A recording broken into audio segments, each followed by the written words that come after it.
Hi, what's up, you guys? Welcome back to my channel. If you're new here, welcome. My name is Sakshi, and here on my channel, I share my lifestyle along with giving some beauty, travel, and well being tips. If you like my content, please do consider subscribing, and I'll see you next time. Bye.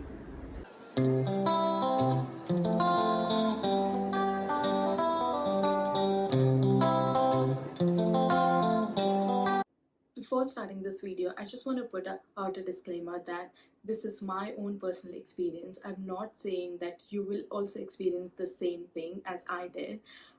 Obviously, everyone experiences different things, but I just wanted to share my side of the story and I hope you get something out of it. With that out of the way, let's just jump straight into the video. Straight off the bat, let me tell you, it's not as glamorous as it looks from outside, but it's totally worth it. I'm going to be 100% honest with you guys on my experience, and I will also give you some tips and advices along the way so you can prepare yourself for the fun ride. The first thing I want to talk about is the difference in the education system. I'll be honest with you guys, I did not even think about the education system when I first decided to study abroad. I was fairly good student back home and I assumed it will all be okay. Little did I know, I was so underprepared for this. My journey actually didn't started as smooth as I wanted. Let me give you an example. I still remember my very first class. I was so excited and made so many friends on the very first day from all over the world. I was thoroughly enjoying my uni life and felt on top of the world. But things started going down slope when I did not score as expected. To give you a bit of a background about myself, I was a science student and I completed my bachelor's in engineering.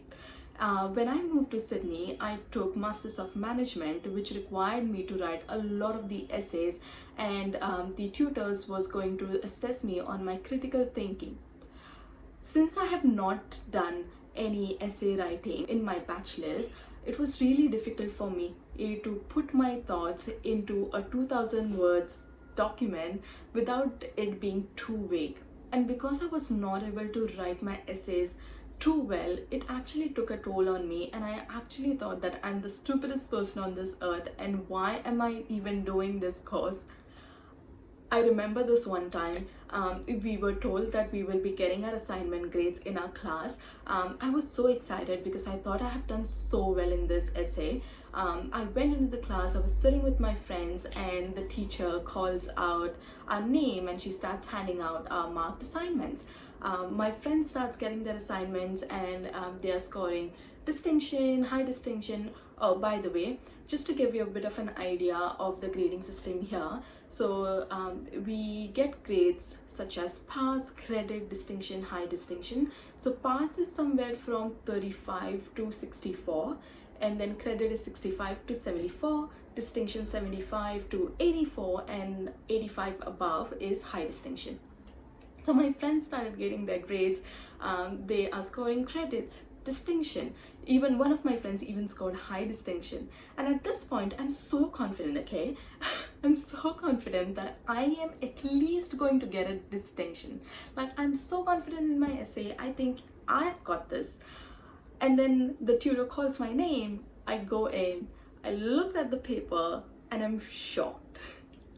I did get a credit, but I was on the lower end of the credit, so I only scored like 65 or 66, and I was really shocked. I was so embarrassed, you guys. I felt like a stupidest person on the earth. I just wanted to go back. I packed my bag and go back home. The reason why I'm telling you this story is because I want you to know that if you don't score good in your first test, it's okay. Because we are not very well versed with essay writings, it could be a little difficult at first. My advice would be, if you have got some times, please practice some essay writings. Or if you're currently struggling with this, there's so many resources available online or in your universities. Here, especially in Australia, every universities have student services where professionals helps you with your essay writings. If you go to them, they'll tell you how you should formulate your essays and what you should exactly write in that word limit so that your tutor gets your point.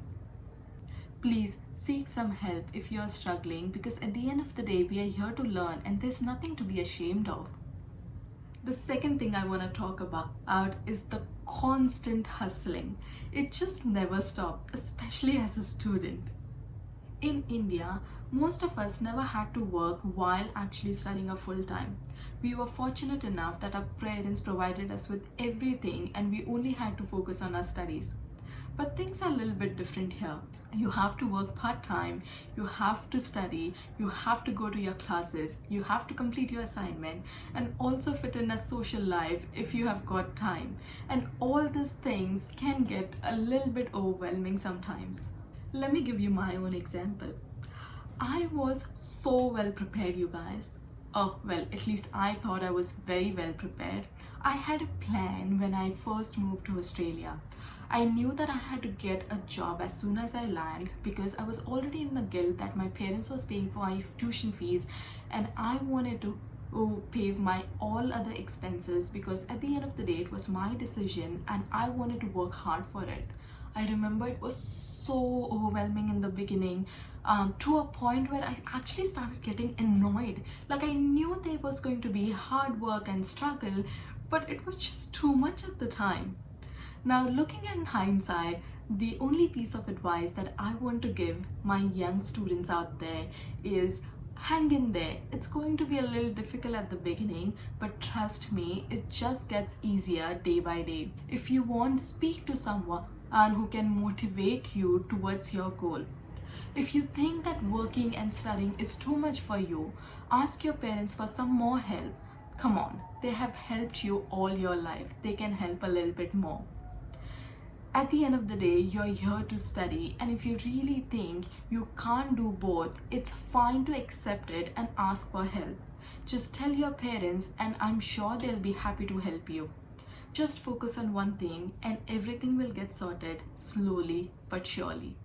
And lastly, I want to talk about a very sensitive topic that no one actually talks about, or at least I never heard about it, or I never even thought about it before moving to Australia, and that is staying away from your family. Yes, it may sound simple and it may sound obvious that yes, I'm moving abroad. That means I'll be staying away from my family. But are you actually prepared to stay away from your family, especially if you come from a very close bonded family like I do? Now, I know a lot of you guys must have rolled your eyes off and smirked at this, but trust me, no one is very well prepared on this topic. We think that, yep, it would be easy, but we don't actually think about the sacrifices that we have to give in order to fulfill our dream of studying abroad. I myself did not thought about this when I was moving to Australia. I was so focused on moving out and starting my new life that I completely ignored the fact that there are so many sacrifices that I'll have to make in order to live my life in abroad. Over the years, I have realized that I had to sacrifice so much, such as not able to attend my sister's 18th birthday or major family events, not able to see my puppy grow or have that banter with my brother when I won, just to live my life here in abroad. And it's just not a sacrifice that you make, it's also a sacrifice that your family makes.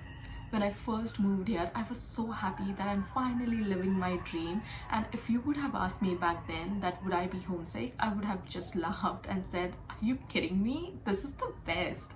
But within first 3 months, I was so homesick and I just wanted to go home. Thankfully, I had my boyfriend and my friends who supported me and helped me get through the phase. It's just a phase and it will go away. Obviously, you will miss your family every single day, but you have to be strong and you have to get through it. And therefore, my advice would be either going to a place where you already have friends so that you have someone to rely on, and who can treat you as a family away from family, or making friends who are trustworthy and who you can rely on in difficult times, because it does get lonely sometimes and it's always good to have someone to get through it together. I hope this video was helpful to you guys. If you like this video, please do consider subscribing to my channel if you haven't already, and hit that like button, and I'll see you next time. Bye.